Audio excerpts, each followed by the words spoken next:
All right, go ahead. You want me to bring the... Go ahead. How about the link for the not true.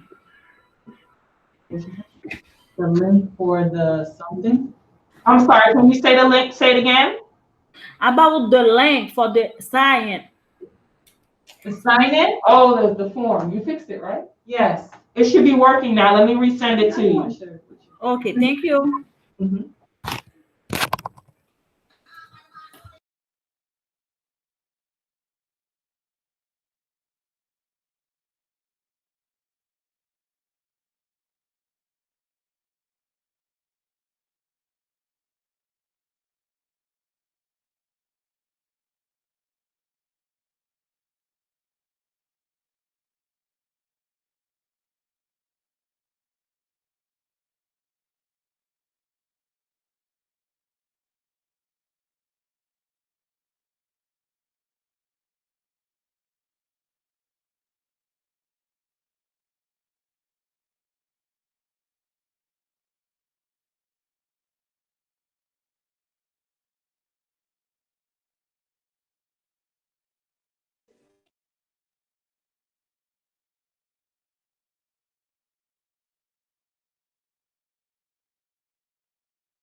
We can't hear you if you are presenting the material. Go ahead. Thank you for letting me know that, Mr. Caruso, because I was talking. I was trying hard not to. I wasn't sure if you knew. I didn't want to be rude. I'm sorry. No, I was like halfway through the presentation. I'm just kidding. Thank you for letting me know. Again, I just want to say thank you all for your patience and your time. I know it's 7 o'clock, so I'll try to get through this as quick as possible. And if it's too fast that I went through the material, I'll try to record it again for you so I can make sure you have this, because this is very important. Welcome to our Title I annual meeting. Thank you for attending. I am Dr. Valcourt, the assistant principal. We have Mrs. McDowell, our principal. We have Mr. Caruso, our planetarium teacher. We have Ms. Bailey, our technology teacher. We had Ms. Nobles earlier, our media center specialist. We had Ms. Katz, our SAI teacher. Ms. Ryan, our third grade teacher. So we had a couple of our staff members and Ms. Betts, our attendance clerk, in the midst of us. Today, you will learn what it means to be a Title I school. You will come to and understand the rights you have as a parent or family member of a child who attends a Title I school, and the opportunity to request regular meetings. During the presentation, I will share specific information about the Title I program, and I will answer any questions that you might have about Title I and our school. Let's go to the next slide, please.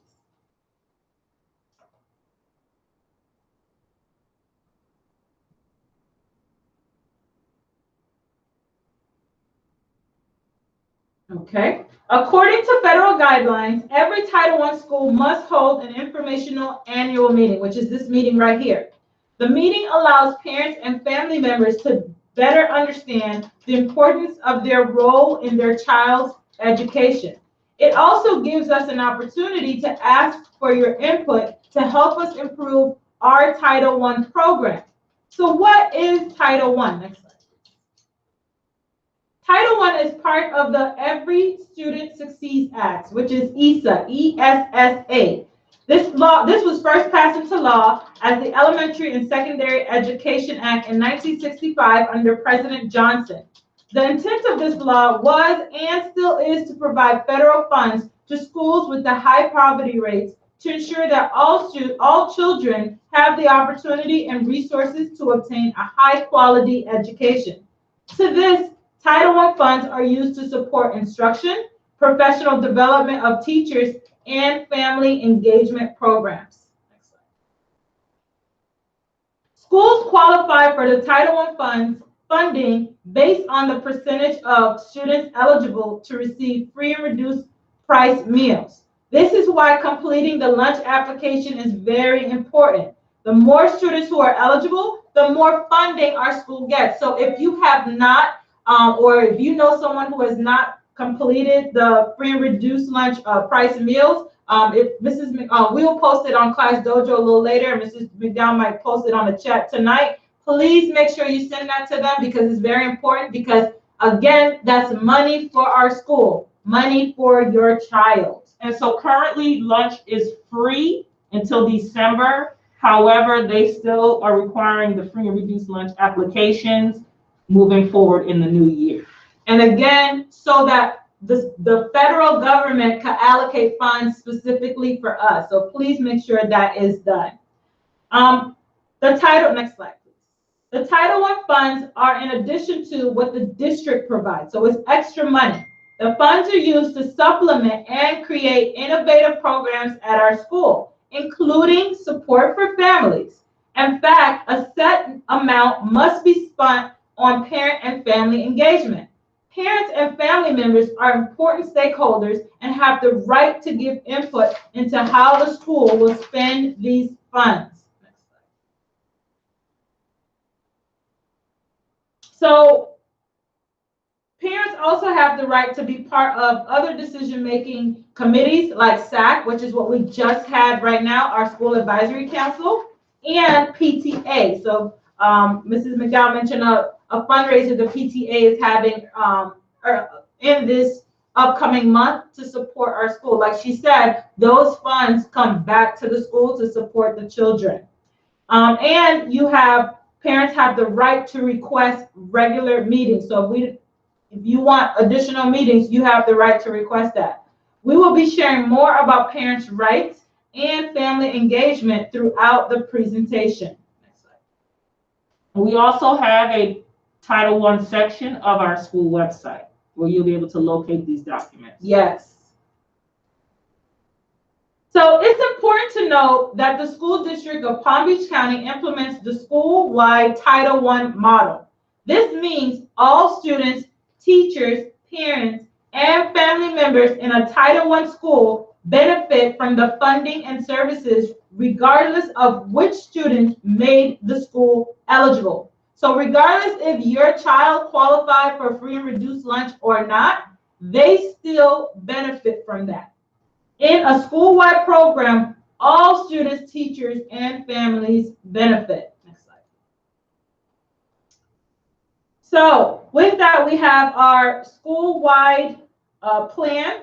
Our school-wide plan was introduced, or it was presented at our last SAC meeting. That's the plan that was in depth, and it talked about our CNA process that we had last spring. And the CNA process, that's where we analyze the data in regards to our discipline and referrals. And that's when I broke down the achievement data from the FSA and our diagnostic scores. So all of that is in our school-wide plan, which I'll create a link for that. So do you have any questions at this time?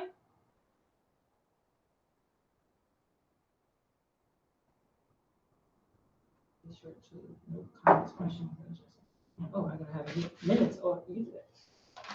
We have it. We have it? Okay, we have minutes. Because I recorded it, so I'll just write through. No questions at this time? Okay, so I will move on.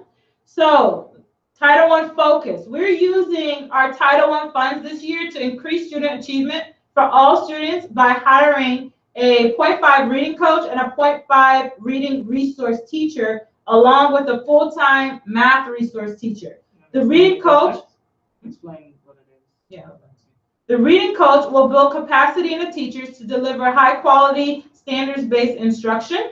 And also, as the 0.5 reading resource teacher, she will be working directly with the students for small group instruction. We know, especially with COVID and students being out of school for so long, they need more what I call TLC, tender loving care. They need a little more attention. So we're being very strategic using the data from the iReady assessments to give them what they need. This is why Mrs. McDowell mentioned earlier to not assist when the students are taking this assessment. Although your intentions are great because you want your child to do good and you want to support them, however, it doesn't help us support them while they're here at school. Because if they're showing that they are stellar in this area, but they really need more support, we most likely won't be able to give them that support because the data is not showing that. So we need true data so that we can support the students accordingly.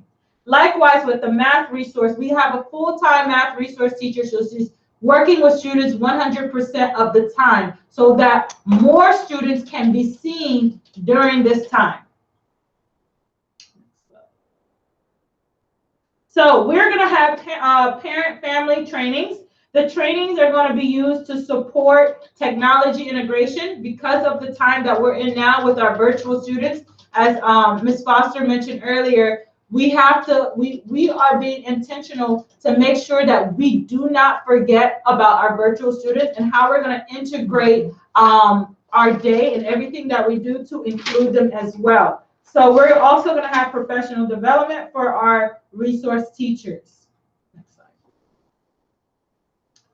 So with our parent and family engagement, our school-wide plan involves the entire school community, including families. Researchers have studied the benefits of family involvement in schools and have found the students are positively impacted when their families are involved in their education. Students earn better grades, they do better on tests, they attend school, they adapt to change, they have better social skills, they are able to be promoted to the next grade level, they graduate, and they continue their education after high school, which is our two goals. We want them to be reading on grade level by third grade so that they could be graduated and be promoted to the next grade level. And we are preparing them to be readiness for high school, because if they're ready for high school, then more than likely they'll graduate high school and continue their education after high school.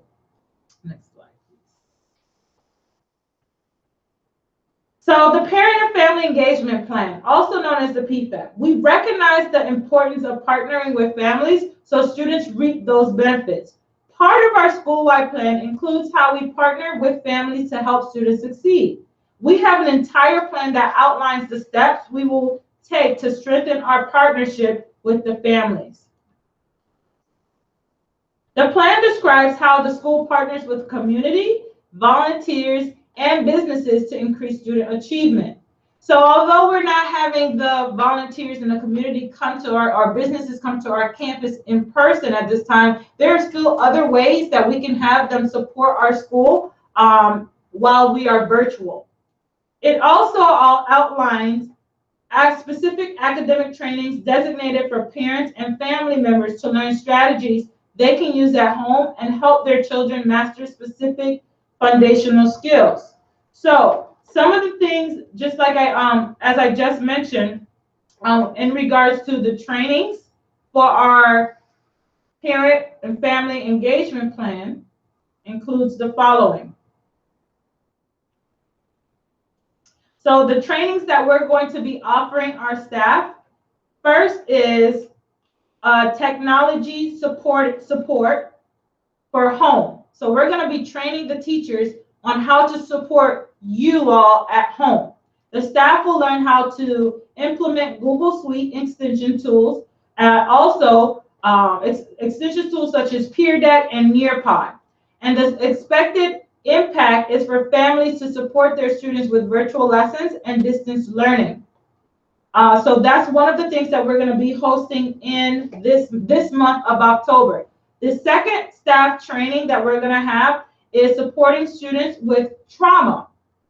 Teachers will interactively learn how to use preventative de-escalation techniques and how to best communicate with mental health counselors, provide structures and consistency, develop and strengthen students' interest in building connections with students. So that's a big piece, especially considering some kids probably haven't been around other people in a long time because we've been in quarantine and with this whole COVID thing. So trauma is going to be a huge piece where we will be providing training to our teachers. So trauma is a significant concern from a public health perspective because it has been linked to chronic health problems such as heart disease, liver disease, early death, as well as mental and emotional and behavioral disorders.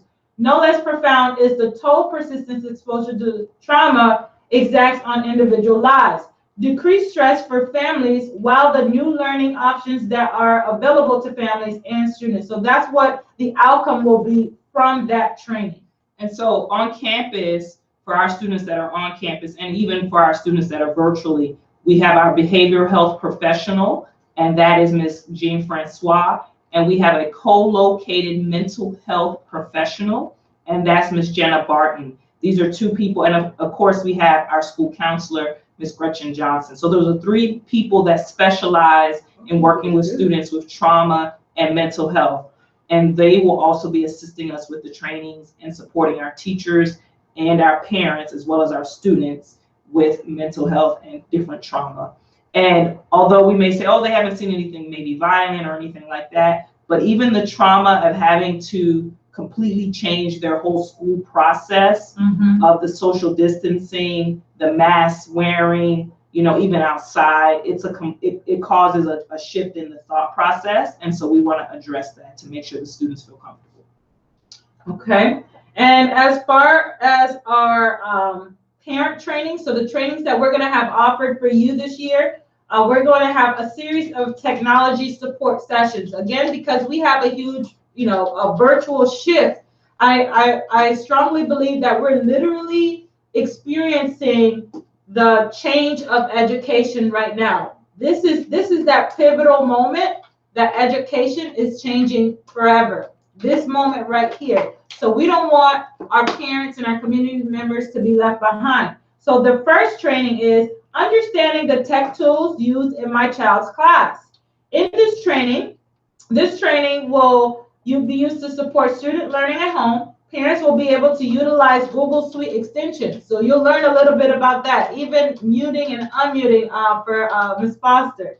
Parents will be exposed to the Google Suite applications their child used during the blended learning, small group discussions, as well as questions and answers segments. With parents supporting their children at home with the Google Suite used to support blended learning, we expect student achievement to be increased by at least 5%. The second training that we're going to have, and that training is going to come into play in October. So we'll give you the exact dates real soon.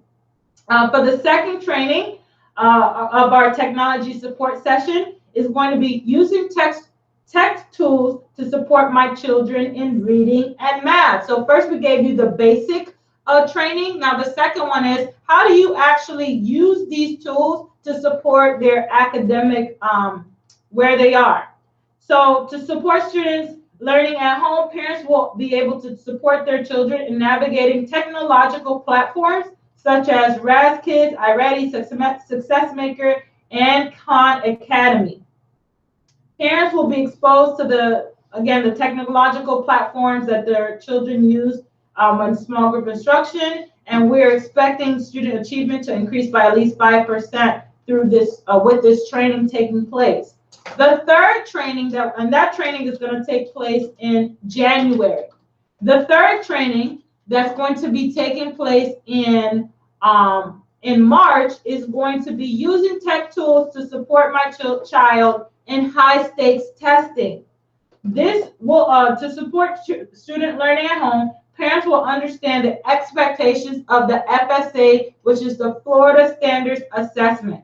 Parents will be exposed to FSA test items, small group discussion, as well as questions and answers segment. And we expect student achievement to increase by at least 5%. The next piece of our parent and family engagement plan, also known as the PFAP, is our coordination and integration with community members, our other stakeholders. So one partnership that we have currently is with Bridges of Boynton Beach. Bridges at Boynton Beach is an organization that is dedicated to strengthening our community by improving outcomes for children and families through education and social services. Their goal is to ensure that our families have what they require, not only to survive, but to thrive. They offer a wide array of parenting and family engagement programs and social services to give parents the tools that they need to make sure their children grow up healthy, safe, and strong. So we plan on having them attend our SAC meetings to also provide tools and maybe trainings with that for you all. The other partnership we have is with the Kiwanis Club of Boynton Beach. This organization, they are the ones who donated for to create our reading oasis that we have in our school. We also have a partnership with Boca Helping Hands. Boca Helping Hands, this organization supports our families by providing food on the weekends for those in need. So if you know of a family or you are a family who can use the services that are being provided currently, I believe we have about 40 kids. They're being sent home on with a backpack on Fridays filled with food so they can have something over the weekend. So if you are interested in that, please let us know so that we can get that to you. In terms of communication, we discussed that already and how we're utilizing the bi-weekly newsletter. We have our school website, we have Class Dojo, we have our Twitter social media accounts, which is our Twitter pages and our Facebook pages to get out the information in regards to our families. Now, we will also be providing a translation. So, for example, if you need a translation, even with this meeting and this presentation, that will be provided as well. That's why the flyers were sent in multi-languages. We had Haitian Creole, Spanish, and Portuguese to our families. So to help inform our parents about opportunities to participate in decision making, that's how we're going to be advertising. Even when we shift back to with the visitor policy, when that goes away into effect, we're still going to offer these virtual options just so that the parents who have not been able to you said, let me know if need research for children. Yes, we would love to partner with the Children's Service Council, especially they're right down the street off of Gateway. So I think that would be an excellent partnership. So if you could put us in touch with that, I would love that. And you said, can a parent attend a teacher training topic? No, well, Mrs. Foster, the training that we're offering for the parent will simulate to what we're giving for the teachers. It's going to be directed towards that specific audience. So it won't be as beneficial than you attending the parent training. Only questions we have? Okay. Those just those two. All right. So that's pretty much the summary of our parent family engagement plan. That will also be posted on our website. I got it. I'm sorry? Oops, sorry. No, the question was, guys were doing a thing on trauma and mental health in terms of for the teachers. I was wondering if there's anything to help we could learn how to help our kids at home in terms of the trauma that they're going through of maybe not returning back to school or being left out, the socialization, they haven't met their classmates, things like that. I was just wondering how would that affect it? So we can adapt the training. That's a very great point. We can adapt the training because we can add that piece, and then maybe we can take maybe a SAC meeting away because if we don't have a big agenda for a particular month and do that training at that time. So that is something that we could do. That sounds great. I think that's on one of my lists when you talk to me that we'll go over. Okay. That's an excellent idea. We also are trying to partner with the Youth Service Council for Palm Beach County. They have an excellent trainer, Dr. Jones, who we would like to train our teachers, and we'll ask if she could train our parents. She actually did a training today on trauma and how kids deal with toxic stress, and again, the long-term effects of that. So I think that's an excellent point to offer our parents as well. Okay, hold on, Mr. Caruso has a question. Right, Mr. Caruso. Thank you, ma'am. I just wanted to add real quick that we also have a partnership with the South Florida Science Center and Aquarium, and I'm actively working with them to try to figure out what we can do as far as virtual field trips and getting materials. I'm going to ask them about, Ms. Foster, getting materials for students as well. Awesome. Thank you, Mr. Cruz. So I'll be sure to add that to our feedback plan. Is there I'll go pick them up for you. Is there any other partnerships or training suggestions that you all have at this time? I would love your feedback and input so we can also include that into our plan. So Ms. Foster gave a great suggestion with the trauma informed for parents, and Mr. Cruz with the partnership, other partnerships. So there's other ones. I think we're also missing cultural diversity and disability awareness training that I'd like to see the teachers do. I used to do it at the beginning of the school year for the principals at the district every year. This year, I did not do it. But I think it's imperative for the teachers. One of your topics is how do you help us families at home? If you can't relate to either A, my culture, or B, my child's abilities, then that's going to be a little bit. So there is a very easy, simple way to kind of train the teachers on cross-cultural training, which includes people with disabilities and students who may not be identified as having a disability, but you kind of know he has one or she has one because they're struggling in terms of behavior. So if the teachers are all aware of what to look out for and how to address the parent, how to get better buy-in. And that's my key thing. What I want to talk with you about is how do you get the buy-in of the parent and how do you address us to help our students when we could be not knowing that they have a disability, but you guys, it's crystal clear. So I'd like to help you guys with that. And that's kind of what I did in the past life. Thank you so much. That's a great idea. Thank you so much. We actually do plan on having racial equity training, and we'll include the cultural diversity training for our teachers. That's also part of it. I failed to mention that, but yes, that is part of our agenda. That's one of the things that we're working on this year. We had courageous conversations earlier this summer with a couple of our teachers, just starting that work a little bit. That's something that we, Mrs. McDowell, definitely discussed, especially with everything going on in our nation. We want our students to feel safe and know that they are loved and accepted here, because our big push is we're family. That's our main thing. So thank you for bringing that to our attention. So that's definitely something that is part of our plan. Anyone else? These are great suggestions and ideas. And the only other two that I was going to add is, as I am new to the community, the school community, one thing that I noticed is that we have two religious institutions right across the street from us. I've already reached out to one of them right down the road was St. John's Missionary Baptist Church, I believe is the full name. And it's, I don't want to get the pastor's name correct, but I just spoke to him and we have a meeting scheduled for Tuesday afternoon.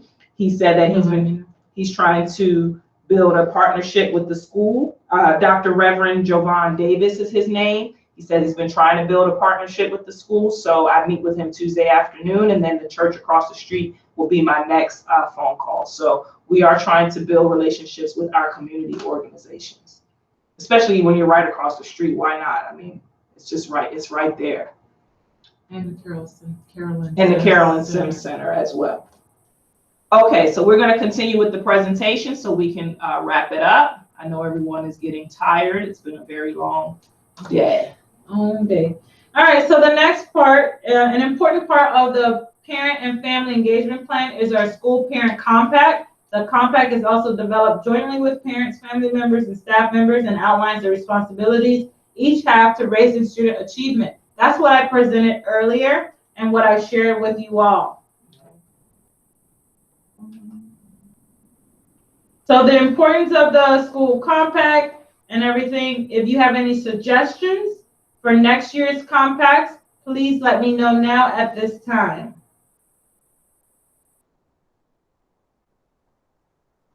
The Parent Compact will also be revisited during our parent-teacher conferences. All right, Parent Right to Know. So Title I schools must inform parents and family members of their rights. Parents and family members have the right to request information regarding their child's teacher and paraprofessionals qualifications in their child's academic level and growth on state assessments. Parents must be notified if their child has been taught for 4 or more weeks by a teacher who is licensed to teach in the state of Florida, but does not hold a certificate to teach the grade or subject listed above. Parents must also be notified if their child has been taught for 4 or more weeks by a substitute teacher who is approved by the district to substitute teach, but does not hold a Florida Department of Education teaching certificate for the grade level of subject listed above. Schools must share with parents their assessment results for FSA, for the FSA, which, we've done that in several of our meetings, last month's meetings with the school improvement plan. We've done that. As you all know, this past academic year, FY19, FY20, we did not have the assessment due to COVID. And for the first time, as long as I know, first time ever, I'm gonna go ahead and say that the state or the federal government waived assessments for all of the states. Now, they have not announced any plans yet as far as this year goes. There's no plans to. The Secretary of Education already put out to the governors, do not request a waiver because she's not giving them.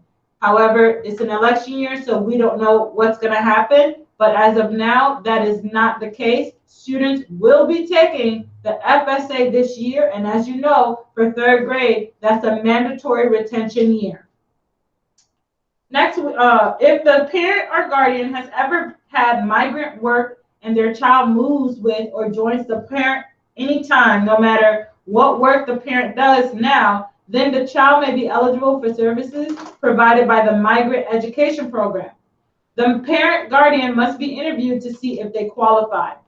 Parents may call the school to ask for an interview. Now, we don't have a big migrant population here in Point Siena, but there's other schools in our districts, like in Belle Glade, schools like South Grade. They have a huge migrant, Elsie Swain, they have a huge migrant population.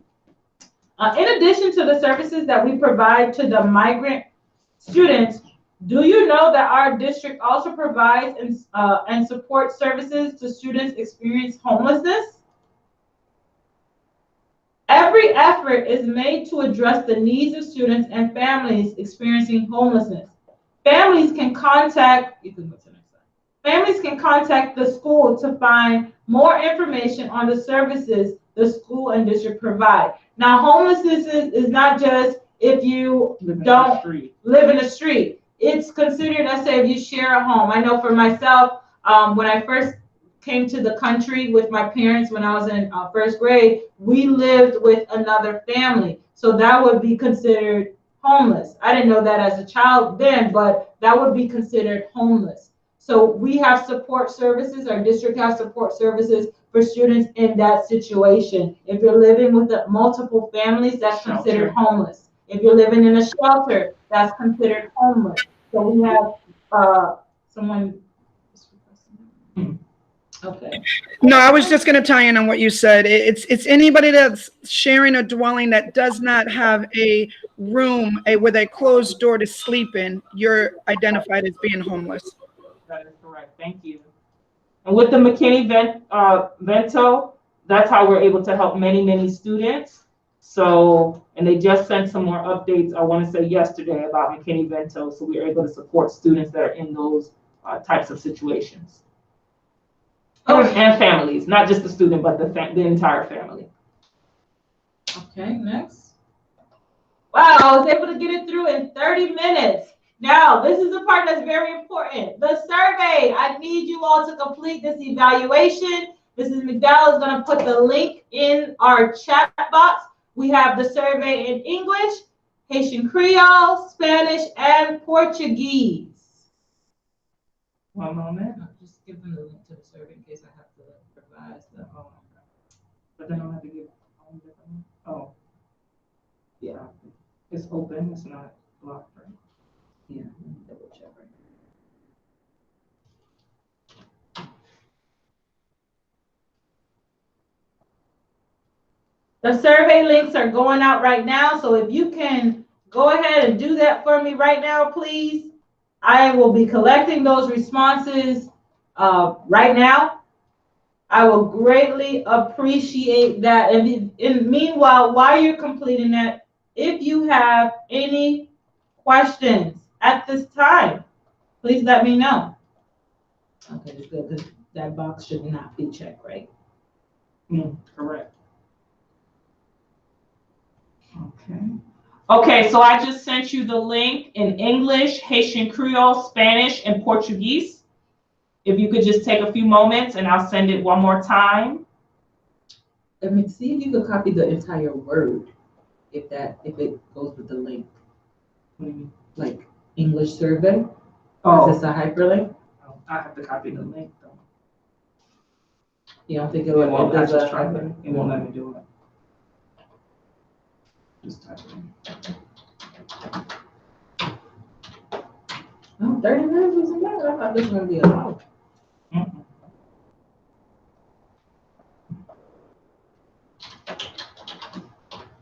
Does anybody have any questions? You don't have questions, that means I did a great job explaining everything. You did a great job. Well, we appreciate you. We appreciate your time. As soon as you do those surveys, we would really, really appreciate that. Have a great, fabulous, wonderful Wednesday. Thank you for sticking through us. We got 18 left, but you're still here. We're riding. So thank you so much, Thank you so much. for staying through the whole night. We appreciate you. Thank you very much, everyone. I appreciate it. We will be in touch. I will give you a call. And feel free, like I said, if you want to reach out to me, if you send me an email, I will definitely get back to you after school is over, because during the day right now it's a bit busy. But thank you very much, everyone. Have a wonderful evening. Bye. Don't sign on it so they can paste again. And the links are in the chat box for everyone. The link is in the chat if you still need it.